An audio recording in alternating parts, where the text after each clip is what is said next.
Bonjour à tous et à toutes les amis, j'espère que vous allez bien, bienvenue dans cette nouvelle vidéo. Aujourd'hui je suis pas tout seul, je suis en compagnie de Christian, salut à toi. Salut. Aujourd'hui tu nous as ramené ta petite Golf 7 GTI Club Sport, pas du tout d'origine. Pas du tout. En plus elle sort aujourd'hui de prépa en stage 2. C'est ça. Donc qu'est-ce que tu nous as fait exactement dessus? Parce que de base c'est quoi comme moteur, qu'est-ce qu'il y a dessus? Alors donc c'est un 2 litres TSI qui est dessus, donc avec un turbo IS38. Qui sort combien de chevaux d'origine? Qui sort d'origine 265 avec un overboost à 290. Du coup dessus on a le moteur de la R, c'est ça? Voilà, Moteur de c'est la le R. moteur boîte de la R, donc Ouais. c'est l'équivalent. Ouais. On refait un châssis sur un traction. Et là ça sort combien de chevaux du coup, on l'a pas dit? Alors là en prépa, donc elle a 400 chevaux. Ouais, Donc, 400 piles en plus. 400 tout pile. Donc Avec j'ai la feuille de banc avec 564 ou 562, j'ai pas fait attention. Newton-mètre de parce que couple. c'est sorti aujourd'hui. Tu connais la couleur du rouge? C'est Red Tornado. En tout cas elle est très jolie. En plus elle est super bien équipée, elle a les sièges Recaro, vous allez le voir après. Au niveau de l'avant du coup, on a les magnifiques feux Xenon. Et il y a les U qui sont en LED, donc Voilà. ici le premier qui s'allume, le deuxième ne s'allume pas, c'est la différence entre le R et la Club Sport. On voit que tu connais bien ta voiture, ça Voilà. c'est bien. L'avant est totalement différent qu'une GTI. On a la petite lame déjà à l'avant, on a les petits véquets. Alors c'est les ailerons qui sont incrustés donc en laqué, c'est d'origine. Et il n'y a pas ça sur la Golf GTI. Non, sur la GTI non, déjà la différence entre la GTI, ça c'est non peint et ça c'est peint. Et D'accord. sur la Club Sport c'est l'inverse, donc je sais pas pourquoi ils ont fait ça. En tout cas, le rouge est magnifique, c'est pétant. Surtout avec les jantes noires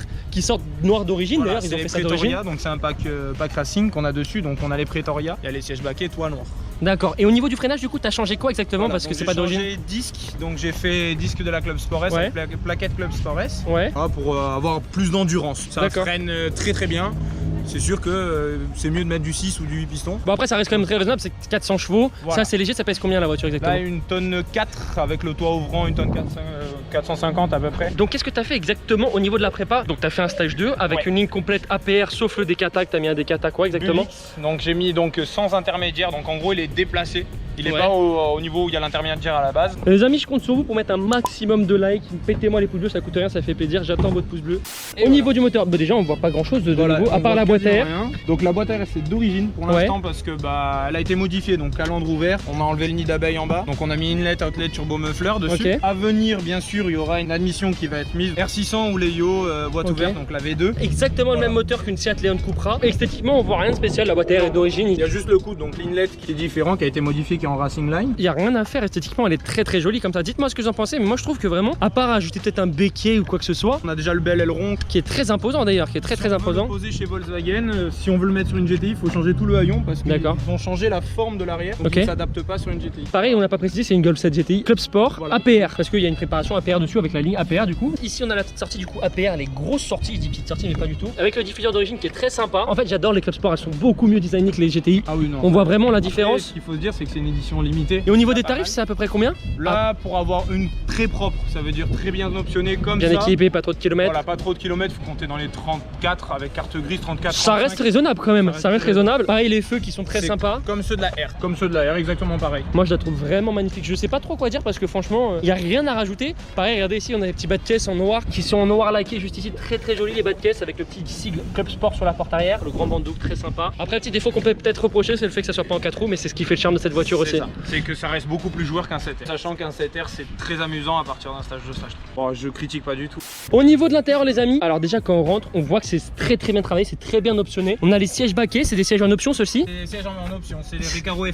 Recaro F1, ils sont magnifiques, ils doivent super bien maintenir. Ils sont pas trop durs? Non, Ça va franchement, je suis allé jusqu'au Portugal avec. Le volant, déjà, gros point fort. Du coup, le volant full d'origine avec les petits rajouts de palette et le volant full Alcantara. Ça, c'est un point fort et j'adore vraiment. Ça fait vraiment beaucoup plus sportif que du cuir sur l'avant. Ah oui, non, c'est sûr. C'est Après, avec même le rappel, donc au milieu du volant, le liseré rouge. le liseré rouge. J'ai vraiment fait le strict minimum, donc il y a ça et ça qui a été modifié, le logo qui est là. Logo APR qui est Voilà, ici. et derrière des sièges, j'ai mis aussi Club Sport collé sur les sièges baquets. Je galère un peu à filmer, mais ici il a mis les logos APR, très sympa aussi. Après, au niveau de l'intérieur, ouais, non, c'est très épuré. On voit vraiment qu'il y a un beau travail. Hein. On rappelle, c'est une 2017. C'est 2016, fin 2016, elle est de juillet-août 2016. Ici, on a un petit peu de la finition un peu style carbone. Ouais, c'est ça. Les rajouts de palette en alu. Le rupteur a été décalé ou pas du tout? Oui. Si on fait un launch control, en gros, il est décalé. À la base, il est à 4000. Donc là, il est déplacé à 4500, 5500. Vu qu'il y a une gestion boîte APR aussi qui a été faite, en manuel, les rapports ne se passent plus tout seuls. Donc Ah, ça, c'est en franchement gros, un très bon point, ça. En gros, si on passe pas le rapport, ben il y a un rupteur. DSG6. Déjà ça résonne beaucoup hein, à l'intérieur. Au niveau des modes, on a le mode éco, mode confort, mode normal, Ouais. mode sport et mode individuel. On a plein de réglages possibles. On a le DCC, la direction donc pour régler la dureté du volant ou la souplesse du volant, l'entraînement, le bloc différentiel essuie avant, donc ça c'est pour régler le différentiel avant tout simplement. C'est ça. L'ACC, qu'est-ce que c'est? L'ACC, c'est par rapport au régulateur de vitesse. En gros, c'est pour qu'elle garde les distances entre les voitures. Les feux directionnels, la climatisation et le son moteur intérieur, parce que je suppose qu'il y a des enceintes. Voilà. Bah après, au niveau de l'intérieur, ça reste quand même très épuré. Aussi, on a des petits détails rouges. Toujours, c'est basé sur l'Alcantara et des détails rouges partout. C'est vraiment très joli. Ici, on a un peu de noir laqué aussi, qui est rappelé un petit peu par rapport au bas de caisse de la voiture. Ici aussi, on a de la finition carbone, donc c'est vraiment très sympa. J'avais pas vu ici, mais on a le petit badge GTI et je le trouve vraiment plus sympa que sur les autres voitures. C'est tout petit, c'est mignon. Bon, ici on a du cuir sur piqué rouge avec de l'Alcantara encore. Il y a un léger pop and manque dessus. Est-ce que c'est réglé sur la carte sport? Alors que sur la carte sport et boîte sport. Qu'est-ce que tu peux toi reprocher à la voiture? Franchement, pour l'instant, rien. Et la traction, Voilà. je trouve pas que ça soit un petit peu. Faut éviter d'écraser comme un con. Après, c'est côté joueur, de traction, il est excellent. Pour ce genre de voiture, je trouve que c'est vraiment adapté quoi. La boîte de vitesse, du coup, qu'est-ce qui change avec la reprogrammation? Alors donc, ils plafonnent plus loin, donc en gros, ils sont mieux réglés au niveau des passages de rapport. Et surtout, bah, comme j'ai dit, quand on la met en manuel, elle ne passe plus les rapports toute seule. Putain, qu'est-ce que ça marche? Putain. Ah mais 15 cylindres turbo, 2 litres TSI, c'est ça?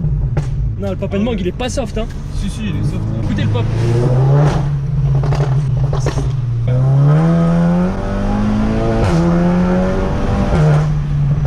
T'es déjà monté à un passager?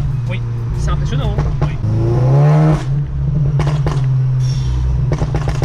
Ah mais non mais avec la non, c'est pas si soft que ça. Un pop and manque soft, c'est pas aussi claqué comme ça. Voilà. C'est soft de plus. Soft de plus.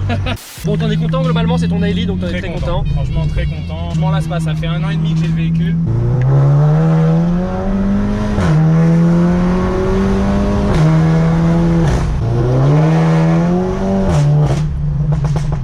Attends, c'est n'importe quoi le claquement.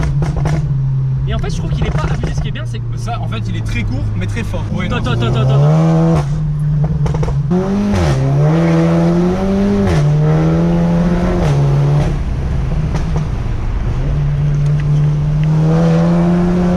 Putain, mais en fait, dans le sud, vous êtes tous des bourrins.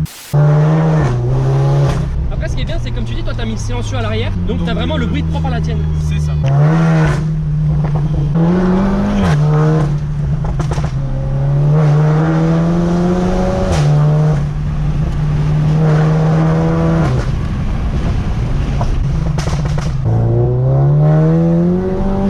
Et franchement, je trouve qu'elle tracte très bien.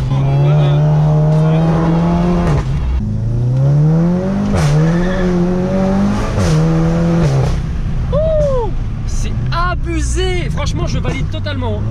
Après, vous allez dire que je valide toutes les voitures, mais celle-ci, particulièrement, genre vraiment, je pourrais m'en acheter une, tu vois. Cher. Parce que je veux voir pour une GTI, mais ça, putain que ça marche. Ah ouais. Oh là là, en plus là, on a de la chance, on a une belle route. Donc voilà, là on est en mode éco, ça reste quand même très résonnant. Déjà, le volant est vraiment souple, t'as une bonne souplesse. Après, ça reste un petit peu trop résonnant à mon goût. Franchement, c'est une voiture vraiment que je pourrais acheter parce que je trouve ça un super bon compromis. J'adore vraiment l'esthétique de la voiture, je la trouve très très belle. Et ça tracte bien, c'est fun, et en même temps, tu peux rouler tranquille sans trop consommer parce qu'en conso moyenne, t'es à combien quand tu roules fort? En roulant fort, t'es à 14 litres, 14-15 litres. Bon, là, on est à 20 litres. Regardez, là on est en confort et ce que je trouve bien, c'est que vraiment il y a une grosse différence au niveau de la souplesse du volant. Vraiment, je tourne avec un doigt le volant.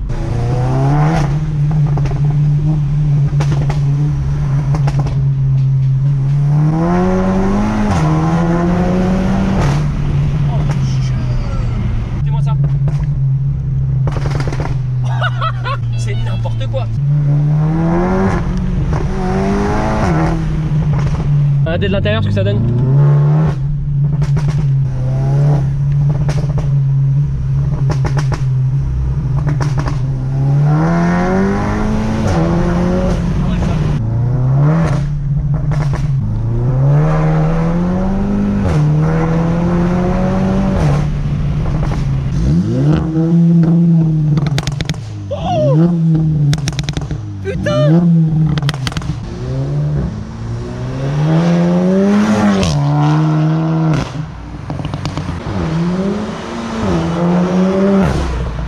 C'est n'importe quoi.